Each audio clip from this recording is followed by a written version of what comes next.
Thank you, sir. I take this opportunity to thank my party for giving me this opportunity to speak on this very important issue.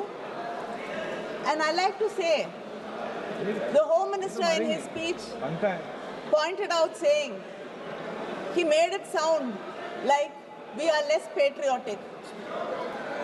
We have never failed this nation. Yes. So DMK was the first party which took out a rally at the Chief Minister, Mr. MK Stalin. Muthuvel Karunanidhi Stalin was the first Chief Minister to take out a rally in support of our defense forces. After speaking, you can't just go, sir. After speaking, you just can't go. Sir, I'd like to bring to the attention of this House that when you call for an all-party leaders meeting, the leaders from the opposition parties came to the meeting and said that we stand with you. We stood with this country. You are against us. I think you go back, rewrite, reinvent history in all your speeches. I don't think even the Congress people remember Jawaharlal Nehru ji as much as you do. But I should thank you for that. Because of you, so many young people in Tamil Nadu have gone back to read Periyar and Ambedkar. And today, all over the world, young people are finding out and wanting to know more about Jawaharlal Nehru ji, because, you know, a person who had such power to change history, to do everything, and imagine having such kind of power till today. Even you, whatever mistakes you commit is because of him. So people are really intrigued by that great leader, that students are going and reading about him. So I think the Congress and the opposition must be grateful to you. Sir, I also like to take this opportunity to thank the government for sending delegations out and giving opportunity to me to lead a delegation. The minister is here. Honourable member, please, just a minute, Please, other members, please be seated. माननीय सदस्यगण सब लोग बैठ जाइए.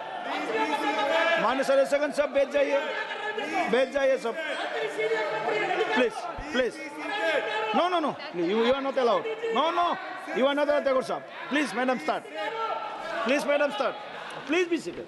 Please start.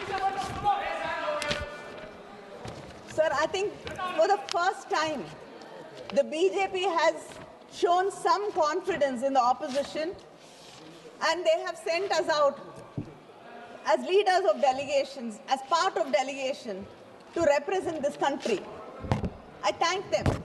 But also I would like to say, if an opportunity to lead these delegations did not arise, we would have been happier and more grateful.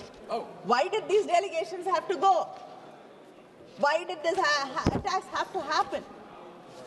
Sir, some opportunities are not to be celebrated, but to be mourned. For they arise where peace has failed us.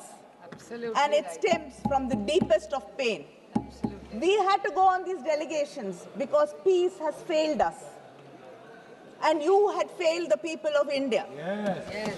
Absolutely. Sir, today it's become a blame game. Even the Home Minister in his speech was only intent and only concentrating on blaming the opposition.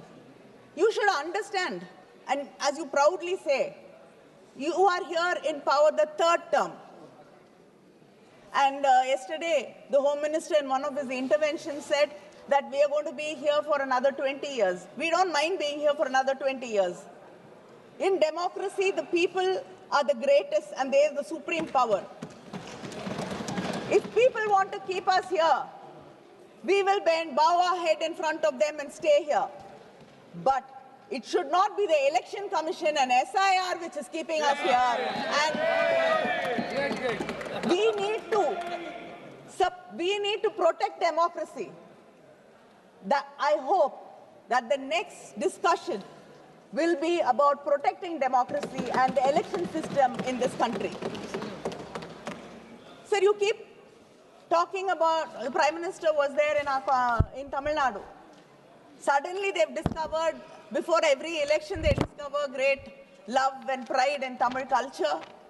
But just a few months before that, they do not want to accept the greatness of the Keeladi findings. You do not want us to talk about the greatness of Tamil Nadu, where our Chief Minister says that from Tamil Nadu is where the history of India shall be written. But you came to Gangaikonda Cholapuram. Remember the name. Gangaikonda Cholapuram. Gangai Kondavanavan. Gangai Vendravanavan. Tamilan Gangai Velluvan. Ninaival Vaithu Kollungal. Sir, you keep saying that you are Vishwaguru. I want to know, what did the Vishwaguru, every time there is an attack, this is not the first time. Just this year, in May 24, in Jaipur, there was an attack. Again, pilgrims, because of 33 of them were injured and 9 people died because of terrorist attack. Again, in October, there was an attack. In November, there was an attack in Srinagar. And in April, Pahalgam. In Pulwama, they brought 240 kgs of RDX. We don't have any answers. Every time there is an attack, you say it will not happen again. What has the Vishwaguru learnt? Vishwaguru is not teaching anybody anything. But what have you learnt? You have not even learnt humility. When Mumbai attacks happened, the Prime Minister of this country came out and apologized to the people of this country, saying that this should not have happened and we should have prevented it. Learn the humility from him. He is no more. Who takes responsibility for what happened to the people in Pahalgam? They were innocent tourists. They believed you, trusted you, and came there thinking it is a safe place. But they lost their lives, their loved ones.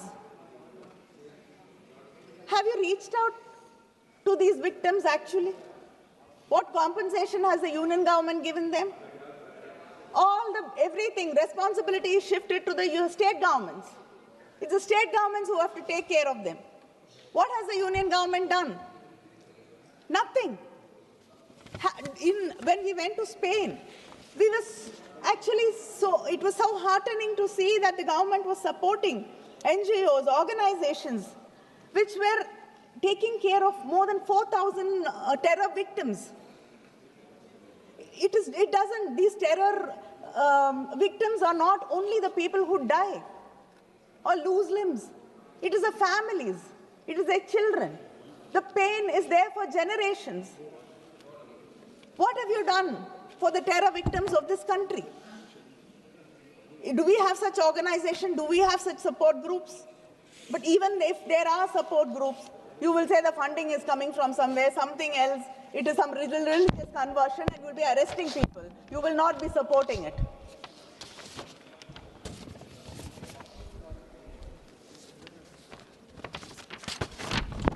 So,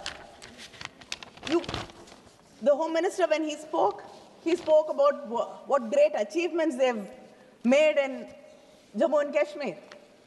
I'd like to know, what was the department doing when the RAW and IB, they said that there were suspicious activities there. They were terrorists trying to recce and find out what is happening. There were movements. But nothing was taken seriously. Why did we let it slip? And a US-based company was getting repeated requests for maps of that place. And one of the companies which were making the request was from Pakistan. That should have raised a red flag. How did you miss that? You can't keep talking about Operation Sindoor and make us forget all these questions.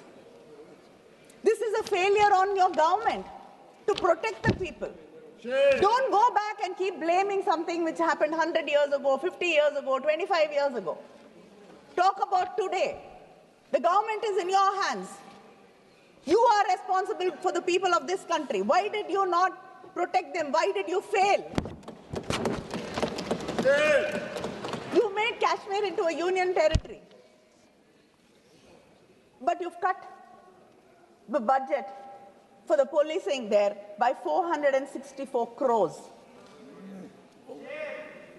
It is a territory which has to be protected. And over 8 years, there's a delay in posting 4,000 constables. What kind of protection are we talking about? What kind of security are we talking about? And we all believe that, tourism, because Kashmir depends on tourism. The Chief Minister was so happy that, again, there is tourists coming there. But people invested in hotels, in restaurants, in homestays, so that tourists will come and they will have a better life. But today, 13 lakh bookings have been cancelled. What happens to the life of these people who've taken bank loans, who borrowed and invested? How are you compensating them? Do you even care about them?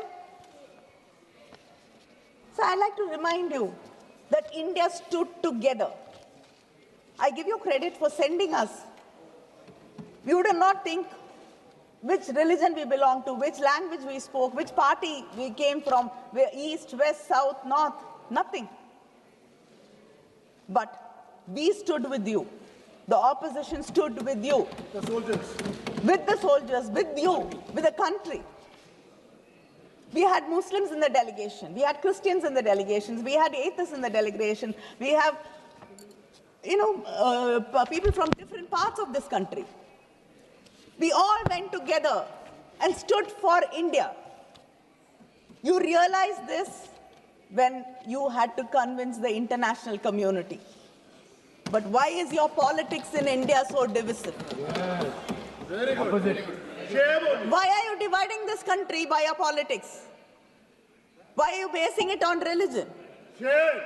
So the hate speeches by your own leaders has gone up by 74%. And any media which brings it to notice is against India.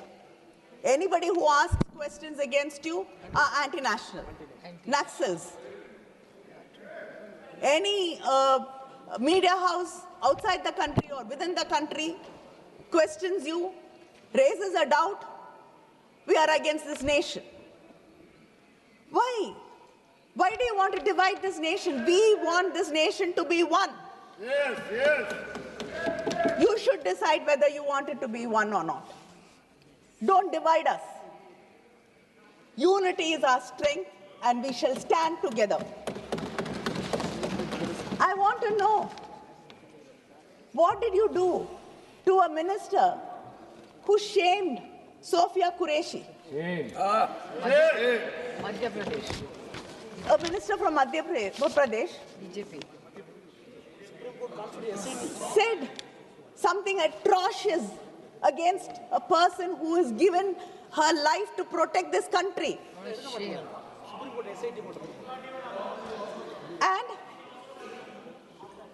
And another member of the BJP, he shames the victims, saying they did not have the spirit of warriors. Who decides what is the spirit of a warrior?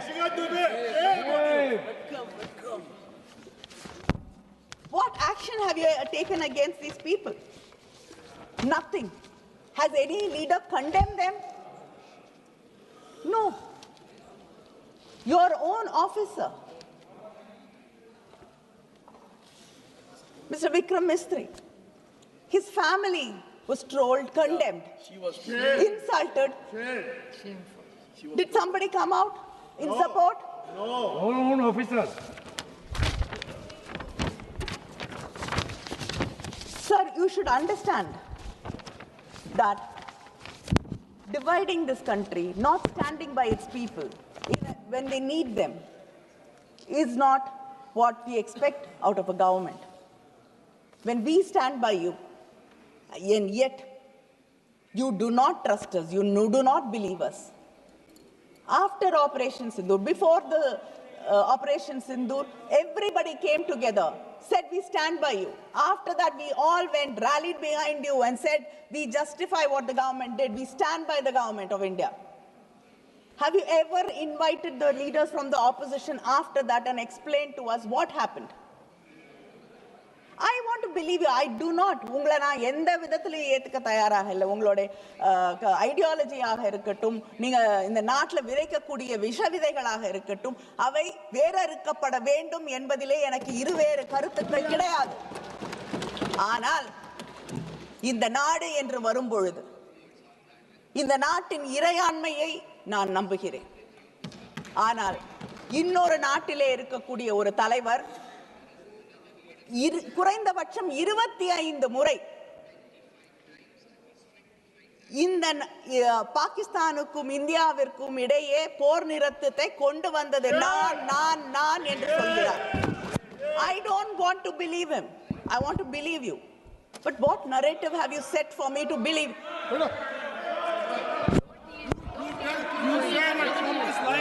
I want to believe you. I want to believe my government. You don't want us to believe. But he has said it 25 times. What reply have you given? Nothing. Why do we have to just suffer in silence and take it? Is this your foreign policy? Our Prime Minister has traveled to practically every country in the world. I mean, he's practically not here. Even when Parliament is functioning, he's not here. That is how it is. And we have a person from Foreign Service as our minister, External Affairs Minister. He speaks very well. But what have we achieved when it comes to diplomacy? Even Pakistan had 2 countries supporting him. Has anybody come out openly and condemned what Pakistan did in this soil and continues to do? Is this your foreign policy? Do you have no friends? Why is it that we do not have any friendly neighbors, we don't have any fair weather friends, we don't have anybody to come out and openly support us and condemn a country which is sponsoring terrorism against India? Haven't you failed? Yes. In your diplomacy? To bring examples from Tamil Nadu. I think you have the best relationship with Sri Lanka today. You even landed an amazing deal for one of your friends, which the Congress, I think, sadly is not capable of doing when it was in power. But you have achieved that. But still, our fishermen get arrested every day, and our chief minister has to write to you. Their boats are not released. Why can't you use your good offices for the people of this country and not only for your friends? Yes, share. Is this not a failure in your diplomacy? Yes. Sir, and you talk about technology, you talk about all your achievements. Are we actually prepared to face war? Nobody wants war. போர் என்பது மனிதர்களுக்கு மனித இனத்திற்கு எதிரான ஒன்று. We don't want war. But it doesn't mean we have to be unprepared. You should understand your own officers, your own defense officers have said we have to upgrade. The standing committee has recommended 3% of the budget should go for defense. But where are we? Not even 2%.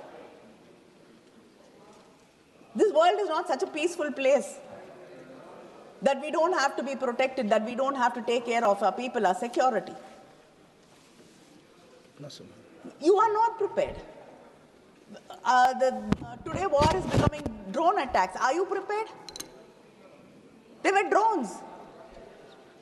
Are you prepared? Have you upgraded? Our war was just not against Pakistan. Our war was much more than that, and I hope and I'm sure you realize it. There was a bigger country fighting a proxy war and supporting them. Are we prepared to face them? Should we not upgrade, understand, and be prepared to face them?